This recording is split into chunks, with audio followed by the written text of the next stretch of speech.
Hello everyone, my name is Tom and today we are looking at the Zenitar 16mm F2.8 fisheye lens.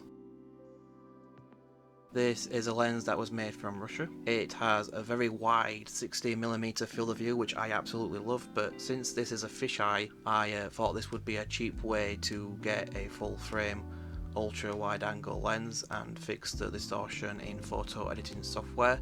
As you can see right here, if you straighten out the edges, it turns into a natural standard ultra wide angle, which is pretty good. It makes this lens a bit more versatile. If I want to use it as a fisheye lens, I can, or I could fix them in post-production. F2.8 is a fairly wide aperture. It's going to be useful for some out of focus backgrounds and astrophotography and some other low light situations. The minimum focus distance is 0.3 meters, which is not very good at all.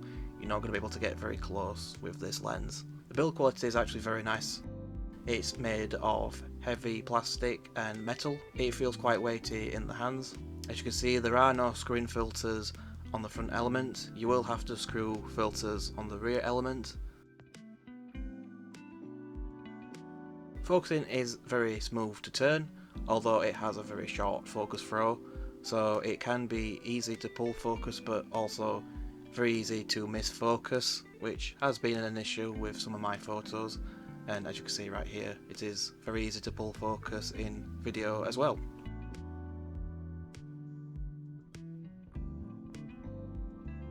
Focus breathing is noticeable, but it's not really an issue for video since you won't be pull focusing that much. The aperture ring is quite snappy and metallic, although it does feel a little bit stiff on some occasions. It doesn't turn very consistently. Lens flares are not too bad on this. Contrast is maintained pretty well, and yeah, you can see some specs on the screen, but it's not too overwhelming, and as you stop down it does get better, and you will also get some 6-point sunstars emerging, especially in the darker apertures between f11 and f22, which look very nice. This lens was built for various mounts, but I will be using the Pentax K to Sony NEX adapter for my Sony a7R II, a 42 megapixel full frame camera, and it looks quite well as well, not too conspicuous, and it's got a nice balance overall. So let's take a look at the sharpness. In the center f2.8 it is decently sharp, but the mid frame is soft.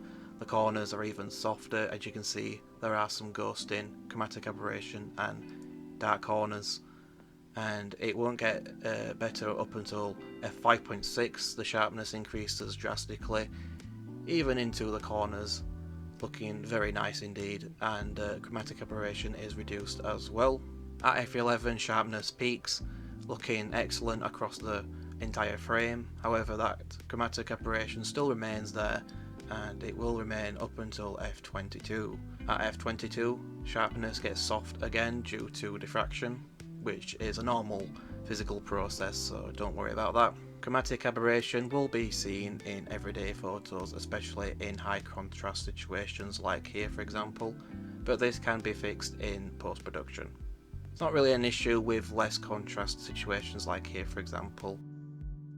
Bokeh is a pretty redundant subject, however it is possible, and as you can see there is soap bubble bokeh in the middle and some weird triangular distortion in the corners. Overall I quite like this lens. Thanks to modern photo editing software, it makes this lens a bit more versatile. You can either use it as a normal fisheye, or you could use it as a straight ultra wide angle lens, and it's very easy to straighten the corners in post-production.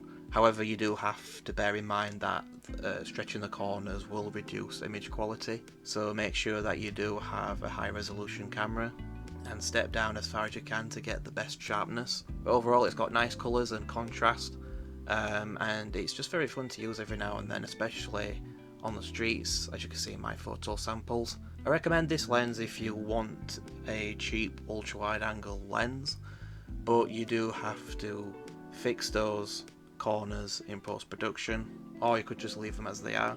This lens is not for everybody, so make sure you get it for a reasonable price. I bought mine for £115 from a used camera shop, which was pretty good.